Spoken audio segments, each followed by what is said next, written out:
Captain Ashok Kharat प्रकरणानंतर ज्या पद्धतीनं सगळ्या महाराष्ट्रामधून प्रश्न उपस्थित केले गेले, पक्षाच्या विचारधारेवर प्रश्न उपस्थित केले गेले, त्यानंतर स्वतः सुनेत्रा वहिनींनी त्यांना तो देवगिरीवर बोलावलेलं होतं. त्यावेळेस त्यांना राजीनामा देणं भाग पडलं, कारण पक्षाच्या प्रतिमेला तडा जात होता.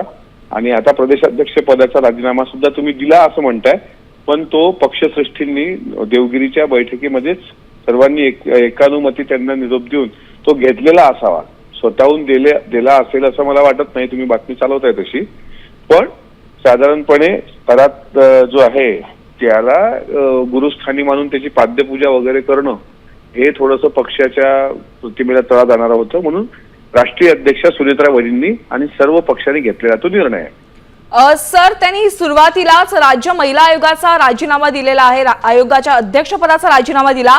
मात्र महिला प्रदेशाध्यक्ष पदाचा, राष्ट्रवादीच्या महिला प्रदेशाध्यक्ष पदाचा राजीनामा द्यायला इतका वेळ का गेला? अंतिम कोर कमिटी आणि पार्लमेंटरी बोर्ड ठरवत असतं. पहिल्यांदा तर ते जो संविधानिक पद होतं त्या पदावरून पदमुक्त होणं महत्वाचं होतं. आणि हा जो निर्णय आहे हा पक्षाचा निर्णय असतो. संविधानिक पदाचा निर्णय वेगळा असतो, त्यावेळेस पटकन राजीनामा द्यावाच लागतो. पण पक्षाच्या श्रेष्ठींनी सर्वांनी ठरवल्यानंतर सुनेत्रा वहिनींनी तसा आदेश देऊन तो राजीनामा केलेला आहे.